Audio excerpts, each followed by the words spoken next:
Hello, everyone, and welcome back to another episode of the Kick a Ball podcast. Today, we have another special guest coming up, going into the senior season with Oregon State University. Just spent this last season with the Ocean City Nor'easters. Andrew Deganis, how are you doing today, my man? I'm good. How are you? Doing well, thanks, and even better that we get to have this conversation.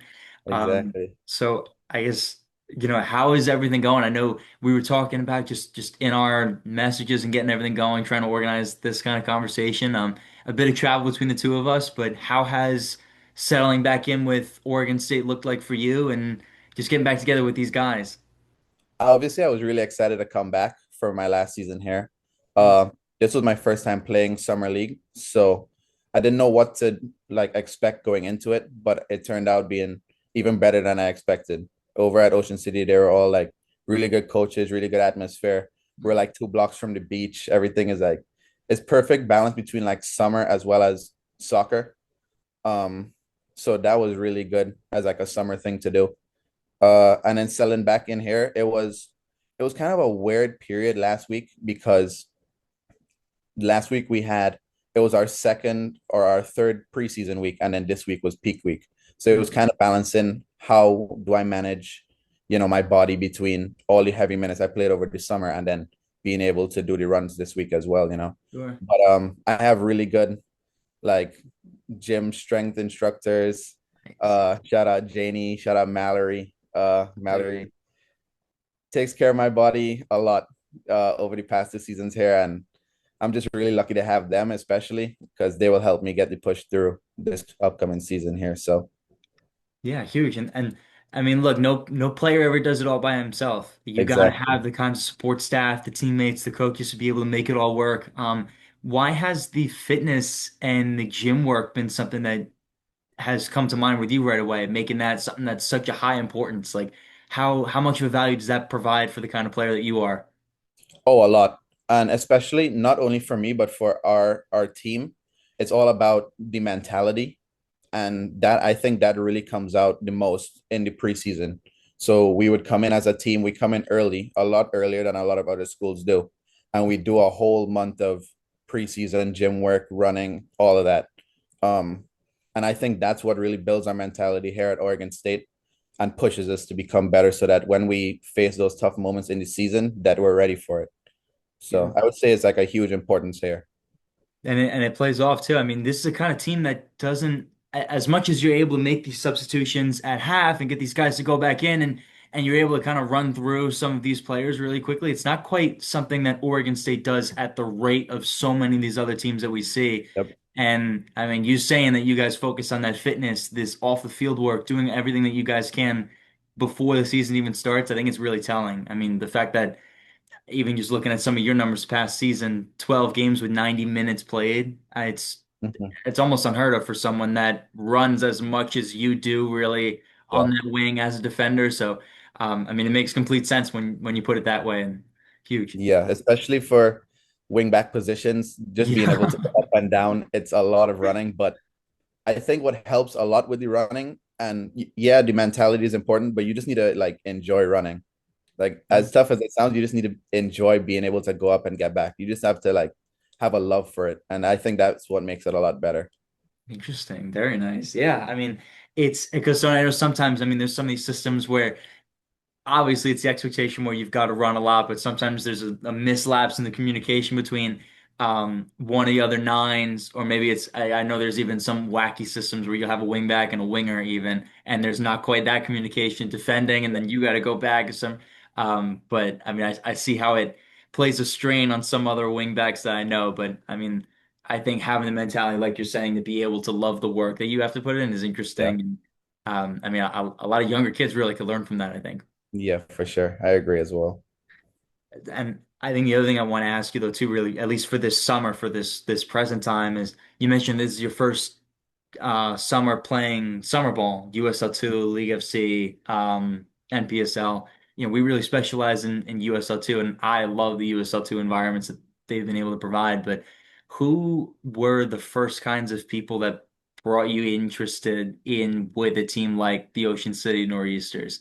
I've gotten to talk a lot with um, Coach Kevin and George, the guys who really do a lot of the work on the administrative end, but Tell me about your own experience. What first brought you into that club? Well, I've been since it was my senior season here, or going into my senior season, I was thinking I'm friends with one of you might know him, Tyree Spicer. Yes, I He do. lives in Yeah. Toronto now. Yeah, he's from Trinidad too. So me and him are pretty close. And I know he did it before his senior season. And I know a lot of guys who also do it before their senior season. So I Mm, was thinking of doing it also as well. And I heard it has a lot of benefits to it, which I agree. Um, so when I was looking at teams, I was looking at places where I think I would enjoy the most. Because I know a lot of USL2 teams, they might have like the quality, but like outside of the soccer, like what can be done. sure. Um, and Ocean City, like even though it was on the whole other side of the US, it kind of fit that description of what I wanted. It kind of brought a way of back home, like Trinidad, like with the beaches and stuff like that, the laid back kind of island life as well as Mm. like soccer. So I found that as like the perfect match. And then Kevin reached out and I was interested in it. So Huge. And a successful season as well, too, I would say. I mean, being able to make a playoff berth is huge. And yeah, yeah, I mean, it's a testament to how hard that you guys had to work against teams like Westchester and Real Central New Jersey. Tell me about some of the competition that you were playing and maybe even some of the teammates, the kind of quality guys that Ocean City also brings in. yeah. Obviously, the two strongest or three strongest teams I would say were Real Central, Westchester, even Reading at times. Sure. We play each of them like twice. So those games, no matter how many times we play them, they will always be close. Despite us like winning against Westchester the first time 4-1, it was still a tough game because they scored first and we had to really work. Hmm. Uh, that game we ended up scoring, I think, like 3 goals in like 5, 6 minutes. So we just really, yeah, it was really impressive. The second time we played them, that was probably, I would say, our hardest game this season. They were up 2-0, and then we had to really fight to come back. They had a lot of quality, especially up top. It was a very different team from the first time we played them, but they were really quality. But we also knew and we had to believe that we had equality as well, that, we were the team who won the division the past 4 years. Like we're not scared of anyone and like we could do it. So just being able to come back in those games and like really fight for it, I think that is something that will help me in this upcoming season as well as like just as a player. Yeah, huge, huge, huge. And I mean, it's also interesting that you mentioned that the being able to fight. I mean, there's really no way that you get around some of the competition that you're going to be playing in this upcoming fall. I mean, Mhm. Portland is always going to be a pain for anybody to play against, and even just the West Coast, I think is gaining more of a respect around the country in terms of really the quality teams. We've seen what Oregon State has done, I guess 2 years ago. It's been now, at least in that College Cup, but um, that's not to say that Oregon State still hasn't upheld that quality. I think it's something that's still very much prevalent, but we're not quite seeing it like an ACC or a Big Ten school. Like that's at a forefront sometimes. Yeah. Um, but it's going to just be huge telltale to be able to really see what this fight really looks like between this team and just to make sure that Oregon State still very much is on people's minds when you talk about some of the best teams in the country, and not just the West Coast. Yeah, I agree. I think because we're a West Coast, we are overlooked a lot of the times. Like especially in that same season 2 years ago where we made it to the Final Four, we were unranked the entire season. Even though we came second in the pack at the time, we were beating good teams. We actually beat number one Stanford at the time at their place. Still didn't get enough like respect for it, but we don't really look at the numbers. We just focus on it game to game because we know like that's what it is, and like we just accept it. We just focus on getting good results and playing well and stuff like that, and let the rest handle itself. And who is someone to put a number on how good that this group of guys is? It's silly sometimes. The group here at OSU. No, I mean even just in general, who is someone who's outside doesn't know what the locker room looks like, doesn't know the relationships you have with your boys, how great that a particular team can be, whether Mhm. it was 2 years ago or this team now. Who is anyone to put a number or a ranking on on you guys and what it looks like? It's nice because Yeah, you get the national recognition, but you guys don't need that to know you guys have a great yeah. We organization. know we know the standard that needs to be upheld because Mhm. of past coaches here, and even our new coaching staff here, we try to keep the standard or even go beyond it every single season, you know. Obviously, we didn't have as good of a season as we wanted to last year, but that doesn't hold us back from wanting to achieve more this year, you know. Yeah, exactly. And I think because you've been a part of that College Cup run 2 years ago, you've got a certain perspective. You're coming back hungry for some of these guys, maybe some of these incoming transfers or newer classes who haven't seen that College Cup run. But Yeah. you, as we talked about a little bit before we started recording, you're coming into a leadership role here. You being one of the older guys, you being someone that has proven himself to be a top wingback in the country.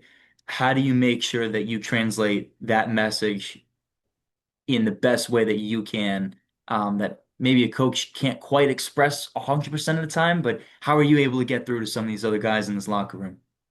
I think I think it goes off the field a lot of the time as well because Mm. like we live together. So it all starts from at home. Obviously, you're not gonna talk soccer 24/7 with people, Right. you know, like we need a break.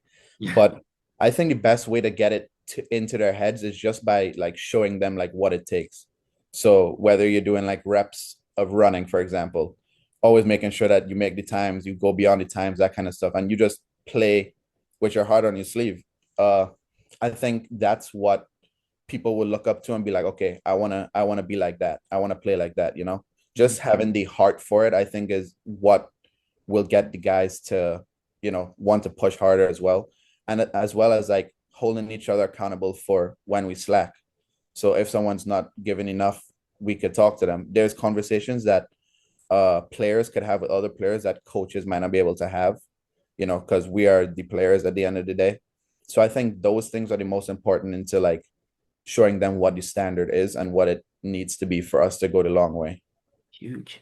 Well, I mean, Andrew, I really appreciate the insight that you've been able to give us and just the kind of what again, I mean, what younger people and what people who watch Beavers men's soccer, what this really looks like, and so I really appreciate what this looks like, at least in the present, from what the last few months, what I've been able really to bear witness for the last few months. But I also want to get a bit of, I also want to make sure that I'm giving you the time to be able to tell your own story and your own upbringing in football. So if you wouldn't mind, I mean, I'm here for as much detail or as little detail as you want to go into. I want to hear everything that you can possibly tell me. I know there's certain things that, maybe need to stay under wraps or whatever else, but Yeah. however long or short your story in football is up to this point, I want to hear every bit of it. So, Andrew, I mean, what is your soccer story?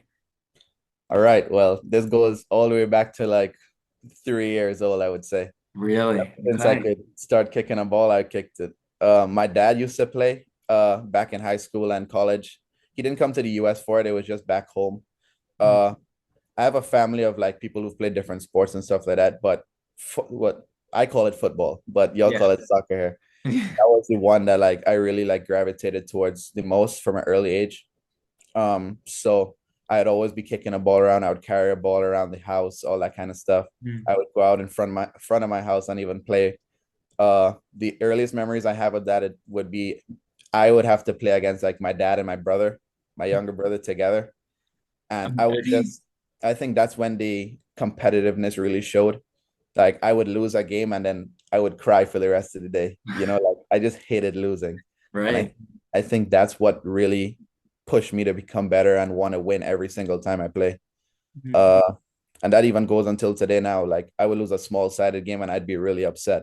Mhm. Um, but going back to younger days, I would play for like we have primary school and secondary school back home, so we don't have like middle school, elementary, that kind of stuff. In primary school, I would play for like my school, and then I also started playing for an academy called Football Factory. Very nice. So that's my first times I would really exposed to like proper coaching and stuff like that. My coach at Football Factory, his name was Terry Fenwick. He played for England national team back in the day. So I learned a lot from him. And then moving on from that, when I was around maybe 11 or 12 or so, I joined an academy called QPCC with coaches like my head coach at the time was Khalil Matura. So he he gathered like a bunch of us. We all went to the same school. We all knew how each other played. And I think that's where I also gained, I would say, a lot of like my technical ability because he was really focused on like the technique and that kind of stuff. And he also believed in us the right amount, like the right way for us to be able to express ourselves on the field, you know? Right. Yeah. So under him, I think I really grew a lot as a player, technically, even physically, just in ways like I didn't think it would happen. Mm-hmm. And because of that, I was able to be like selected for like I think the earliest age group I think for national team was U15, I think. So Okay. I started my national team journey with U15 and then I ended up making the U17 and U20 national team. So we went to play like World Cup qualifiers and stuff like that. Um the soccer back home is a lot different to how it is here. So that was a big adjustment as well. But I would say like it's always good to represent your country. So I was always proud anytime I did it. Yeah. Made my family proud. Um, but the people I wouldn't be able to do it without my parents, my mom and my dad, no matter like when I had training or what I had to do for soccer, my mom especially would always make sure that, okay, I need to get him to soccer on time. I need to pick him up at a certain time. Uh, it was always, she did a lot for me in terms of like soccer, even off the field, like cooking, all that kind of stuff, recovery. She was always there, like right by my side, as well as my little brother's side. Yeah. Uh, yeah, so I wouldn't say any of this would be possible. I would not be here today without her, as well as my dad. My dad is always the one. He played soccer, see, he knows a lot more like tactical stuff. So he would be like, okay, like you could have done this better in this game, or like you could have done that better, or you did Mhm. this really well, that kind of stuff. Right. So it was really about because in Trinidad at the time we didn't have like film. Okay. It would just be dependent on like my dad would watch the game and he'll be like, okay, you did this well, you did that well. Hmm. So only towards the end of my time in Trinidad was when like film was really starting to be introduced, but it still wasn't a lot. Um so I lived in Trinidad for my whole life up until I was 18, where I was given a chance to go play with Atlanta United. Um so I wasn't able to come across here unless I was on like a school visa or something like that. Sure. So I got a school visa, went to school in Georgia while I played for Atlanta United. Wow. Uh, Played the first 6 months as U19, and then ever since then, training second team, some sessions with the first team. Uh, so I would say that was a really good experience as well, being introduced to the level, because the first year there, we played USL Championship, which was Right. really tough. Hmm. And then the second year we played MLS Next Pro, which you could see the difference in level a lot. I think USL Championship was it was really like a wake up call to see like the level I needed to get to at the time. Because I think I was either 18 or 19 when I made my debut for them. Um, Thanks to Atlanta United. Hmm. Uh, so that was really a wake up call to see like where I needed to get to in terms of like, okay, I might be good for my age, but like there's so much more quality that I needed to add to myself to really sign a contract, you know. Hmm. Um, so unfortunately didn't sign the contract there at Atlanta United. Uh, and then so it was all about the college process now. We ended up like obviously reaching out to schools, that kind of stuff. But then Oregon State came, and I remember the assistant coach at the time, Sergi News, he came one morning to training, and then he talked to me after training, and then he showed me a bunch of clips and like what it was to be at OSU and stuff like that. And I was really like interested. Like I don't think I emailed them at all or anything like that because I was like, oh, this is too far. Like Right. oh, it's like this is really far from home. But after you showed me clips and stuff like that, and I saw like the atmosphere here, I was like, the only right answer is yes, you know? Hmm. And being here for this will be my 30, I could say I more than made the right choice. Uh like regardless of who is in the team, like it always felt like a family here. Like Corvallis, amazing town, like amazing guys every year on the team. Like it's always like it's we really important. We're really big on family here at OSU. So Hmm. I would say like it feels like a home away from home. And I would say like I don't get homesick as much here because I feel like this is my home as well, you know? Yeah. So Very nice. yeah. That's my journey. Well, I mean, it's definitely a longer one and something that I know, I mean, different bends and turns that ultimately bring you to the point that you are today. I think the one thing that comes to mind right away, and I'm gonna ask you other questions though too, but when you're getting scouted by Atlanta United's academy, and there's a lot of this lack of access to film and tape and really getting you out there. I mean, there's a chance where you may not even where I may not even know your name, you being in either in Atlanta or Oregon State. Mhm. How in the world, and maybe you can't even answer this if they haven't told you, but how in the world do they even find someone like you? Well, it also came, I would say it was two different things mainly. I would Okay. say one was definitely national team, being able to play a national team, score, that kind of stuff. Mhm. So that was definitely put me on their radar. And then also they actually came to Trinidad to do, I think, like 2 or 3 Christmas camps or summer camps or stuff like that. Um, so I would go to those and like I met the coaches and that kind of stuff, and they really liked me from those camps as well. So they were like, once I hit 18 and I was able to come to the US, they were like, yeah, we would love to have you here. Yeah. So that's I would say that's how I got across. Yeah, I mean, and that's yeah, I mean, especially with nations that have great footballing talent. And before I even go into this, tell me about some of the kinds of players that you would be able to play against. You said that you were at the largely at the top of your age group really for most of your life, but I know guys like Tyrese Spicer, also a TNT guy, but who else, what else did the quality look like in in the footballing nation? In Trinidad, Yeah, it was different. So we would grow up. I've seen guys with raw talent that are, I would say, a lot better than a lot of the pros I've seen. really. Yeah, just the ability on the ball, I would say, is something that you don't see in a lot of other countries. Just the way that a lot of Trinidadians like play is very expressive, so very skillful, that kind of stuff. And I think that comes back from like growing up, we would always go play like on the street or like on a court with Mhm. like 5v5, 4v4 goals that are like hardly they're tiny. So you need to find ways to like score. Sure. Like those 4v4, 5v5s is really where like I think a lot of people gain their skill from and their ability. Um, but yeah, like the ability and talent I've seen back home with a lot of players, it's like I haven't seen that in the US in a lot of players. I think the downfall really comes with like the structure of the way like soccer is played back home compared to here.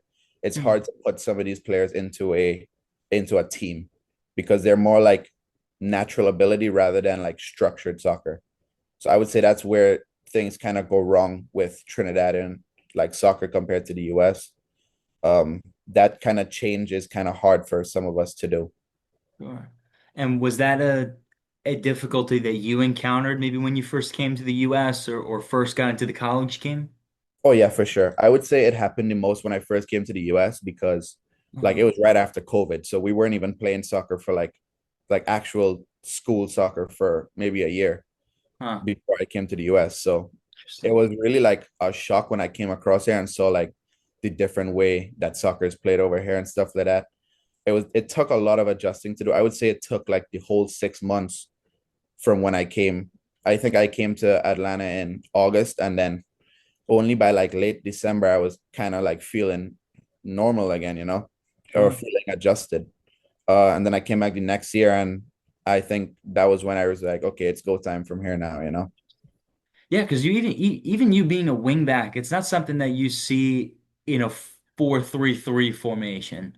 Hmm. But these more unique formations where you're able to show off your athleticism and the different kinds of skill sets that you have. I mean, I'm sure the wingback isn't the only position that you're able to play either, though, too. You've had to adapt to some styles of an eight or like a traditional midfielder or whatever else. But no, I think it's very interesting too. Yeah, I think because I grew up as a midfielder my whole life, or That a makes sense. midfielder or a winger, so Uh-huh. I would play on the left wing a lot. Sometimes I would go to the right wing, but my main position growing up, I would say, was like a 10 or an 8. If I needed to play the 6 as well, I can, Mhm. but a 10 or an 8 is what I played the most in Trinidad growing up. So then only when I came across to Atlanta, and then I remember I had a coach back home as well. His name was Jono. He was like, I think like someone's gonna see you and be like, yeah, you're a left back. Because he was a left back for his career as well. I was like, nah, there's no way, like that's not gonna happen, like a Wow. midfielder, Huh. whatever. And then 3 years later, I'm a left back. So But you know what?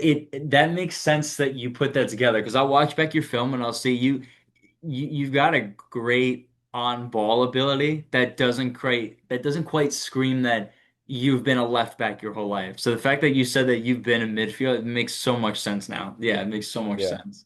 Yeah. So it was only when I went to Atlanta, I played maybe maybe 6 to 8 months, I would say, as Mhm. like a midfielder. And then they tried me out in left back with second team. And then they were like, oh, like you are like a really good left back. Obviously, I had stuff to work on because I never played it in my life.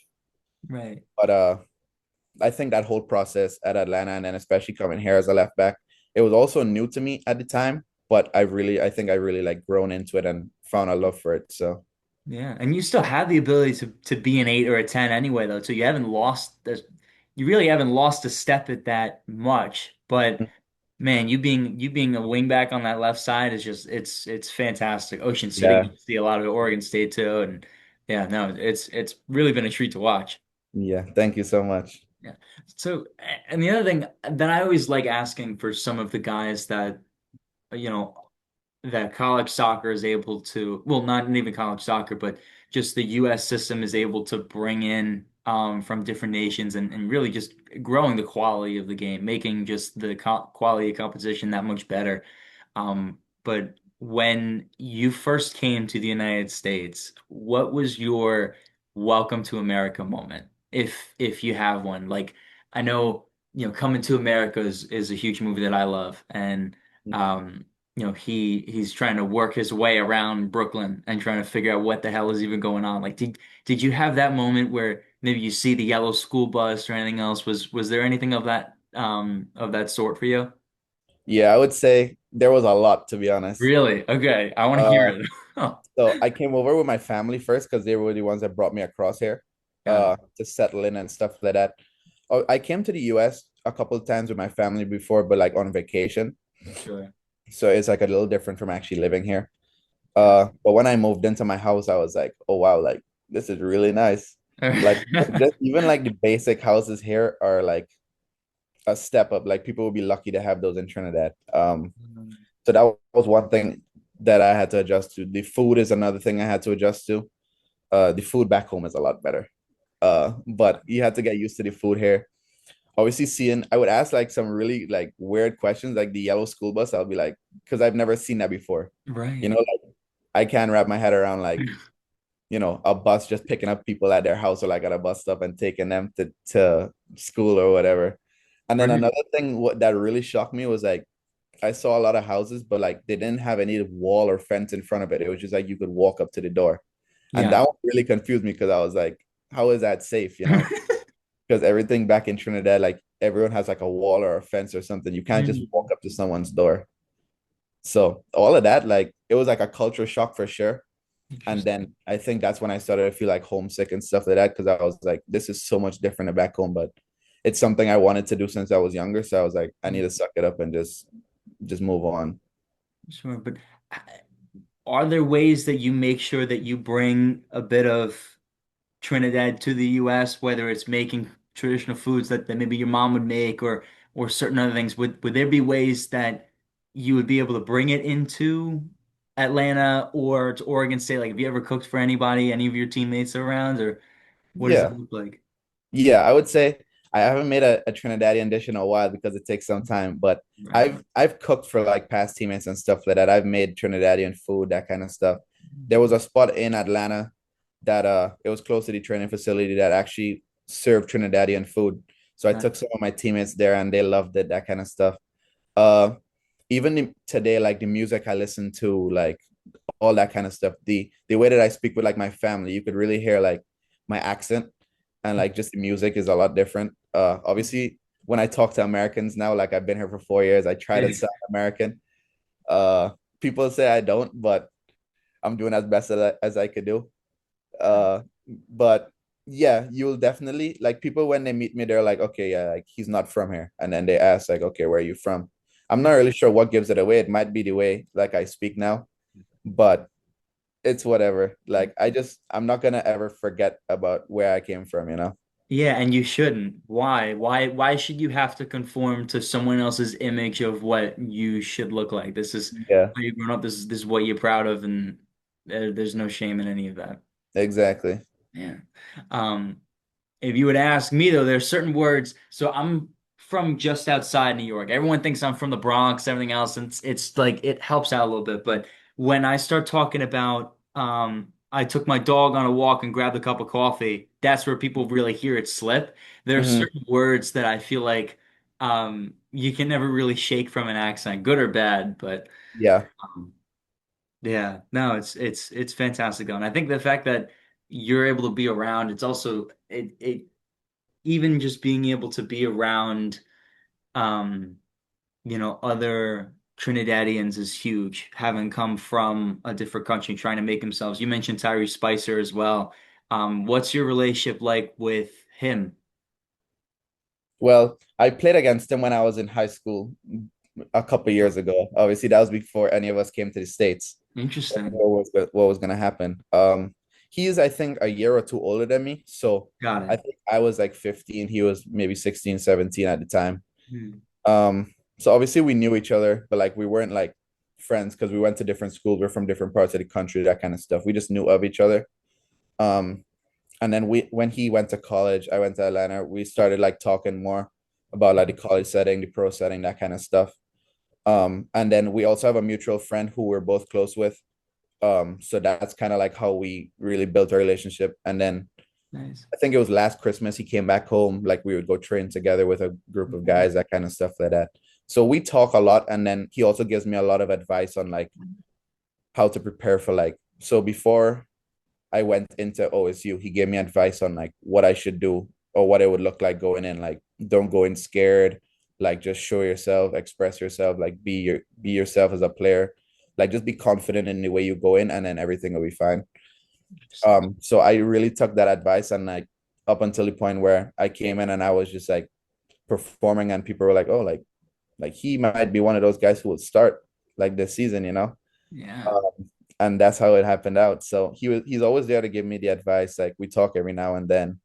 Uh, so yeah, he's definitely someone I look up to in the pro setting. Very cool. And I'm sure he's been able to learn a lot from you as well. Just you still being in the college game, having, I mean, anytime you're able to train with people of different positions, you're always learning different perspectives, and it's just valuable for all the players that are able to expose themselves to that kind of thing. Yeah, for sure. Yeah.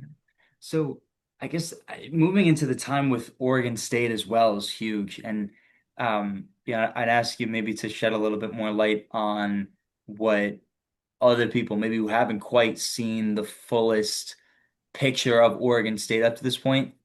We know about the College Cup run. We know about um, a few of the other stops that have come along the way. But in your own words, over the last 3 years, whether it's memorable matches or memorable moments, coaching changes, I know there's been a couple, just movements over the last 3 years between players and just the natural college progression. But how would you talk about your last 3 years that you've been able to be with Oregon State?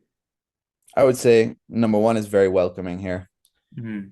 Everyone has the same end goal. Everyone wants to make it pro here. Like everyone, as I said before, we're a family. So we do a lot of team bonding stuff, all that kind of stuff. The coaches, our relationship with the coaches, everyone has a good relationship. It's not like I don't get the energy that everyone's scared to talk to the coaches. Like, especially when Greg Dalby was here, he had a really good relationship with the players at the time. Jared, who was an assistant at the time, he's now our head coach. So we always had that kind of relationship with the coaches.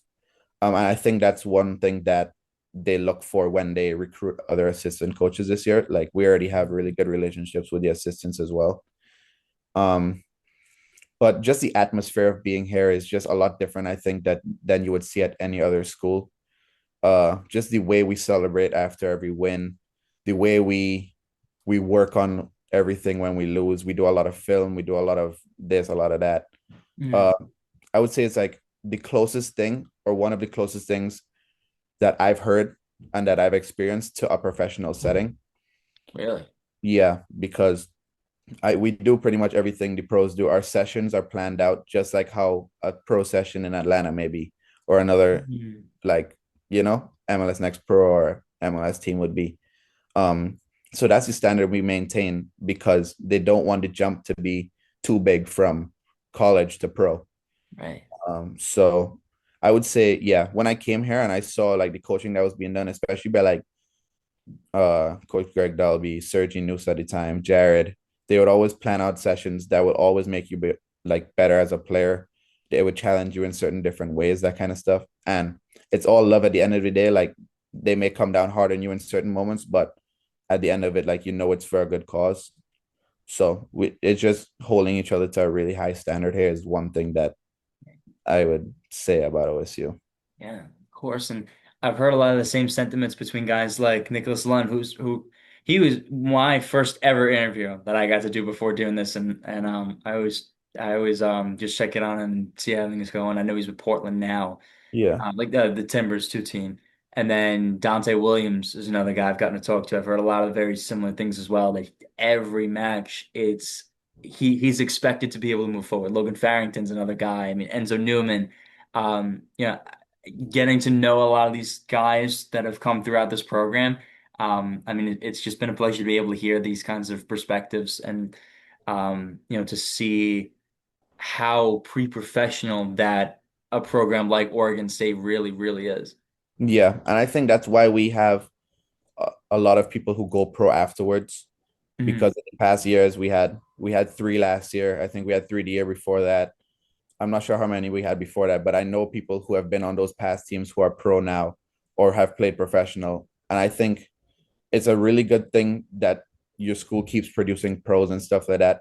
And that it makes the younger guys who come in believe that, like, okay, if they can do it, that I have a chance of doing it as well. Yeah. So, yeah. So I guess just looking forward into what this senior year looks like, obviously having that mainstay on that wingback position where you're able to really help along that side using your dribbling ability, using um, your farsightedness with the balls that you're able to place really between your midfielders, your attacking players. What do you think? How do you think you're best suited as a player to be able to succeed? And I don't want to try to pull so much tactical stuff at it. I'm not trying to dig so far into Yeah. like the tactics of anything just because I want to preserve the integrity of what you guys have going on in the locker room. But I mean, what do you think makes the best player that Angie Deganis can be? I think it's just, I feel like I'm a player that if you play for the team, you will naturally play good. So Hmm. keep the selfishness away from it. Like, yes, I want like the stats and I want good performances, but I'm more focused on the team winning and then my performances. Right. So, however, I could help the team win each and every game is how I would be looking to play. I would say the best way for me to help the team is just with my voice. I have like a loud voice when I talk to my teammates and stuff when you feel like they can all hear me. So just being able to not over communicate, but communicate when I need to on the field, I think that will be a big help in what I do, as well as showing people that like you need to get dirty when you play to win games. Right. Just show them that like the effort that I put in a game, like everyone should be putting in, or the effort that someone else is putting in a game, like we all need to match that energy if we want to win games. And I Mhm. think the most effective way would be the same way I played for the Nor'easters up and down the left side. I have the good players around me. I have really good left wingers, forwards, every position we have. So playing with those guys would definitely help. Yeah. And you mentioned a very key distinction between communicating and over communicating. Hmm. For some of and I didn't know it's sometimes a very fine line that you've got to make sure that you know what that ends up looking like and that you're not over communicating like you talked about. Would you mind giving us a little bit of the detail about what those differences really are for maybe people who aren't on the pitch every time and maybe are a friend of a soccer player, a parent of a soccer player who are still learning this game but don't quite know the difference? Yeah. So I would say being on certain teams that I have not been a captain of, I can say what over communicating is compared to just normal communication. Mhm. Over communicating is when like you're talking like a lot and people are like, okay, like when you over communicate, people might not listen to you as much Sure. because they're like, you're always talking, like they might zone out, they might like stop listening for whatever reason. At that point is where like the effectiveness of your communication kind of goes down. But if you communicate everything that needs to be said with no extra, like I think everyone really has a belief in what you're saying. Yeah. So I would say that's the biggest difference. Just reading the room that you're in, just being able to know like when people need the motivation, when they know if they messed up, when they know if they did something well, like that kind of stuff. I think that's communication. But once it gets to over communication, it kind of becomes like more of a disadvantage than a Sure. benefit. Yeah, you need to maintain the urgency when you are when you are talking between your teammates and what that looks like and being able to move forward. So I appreciate a it's not quite a soccer question, but just to make sure like, that we're all on the same page of what it ends up looking like and I Yeah. appreciate you telling the difference. Yeah, of course. Yeah. And I mean, I guess I'm making sure that I had everything that I wanted to have ironed out and asked. I mean, I think the other thing though too that elaborates further onto your game is that you're able to set up your teammates for those scoring chances. And really for the last part, before we look to really just move forward on again, just what the future may hold for you, potentially a great season for this upcoming fall, potentially professional contract. But I mean, for the here and now of what this fall has looked like, we've seen the assist figures that you've been able to put up where they've been effective. They've been able to create chances. How do you think what makes you so impactful in that offensive third? I would say I just really enjoy the feeling of when I do get assists. Like I Mhm. think I value my assists more than goals sometimes because Interesting. I'm more likely to get an assist than a goal from left back or left wing back. Obviously, I would love to do both, and I feel like there's always ways to improve or diversify the way you cross the ball, the way you get up a field, the way you make a run up the field, overlap, underlap, that kind of stuff. So there's always something to learn with it, whether it be like your technique as well. Uh, I think that's what's most important to me. Uh, and that really excites me being able to like visibly see myself improving on the way I cross the ball, the way I pick the person I would like to cross to inside the box, that kind of stuff. I Mm. think that's really important to me as a player. Huge. And it's completely understandable. I mean, every way that you're able to impact the game, to create more chances, to be able to advance lines, just makes you more and more valuable to a team that, is looking to get back and into that national championship conversation, but more importantly, winning the whole thing at the end of the year. Exactly.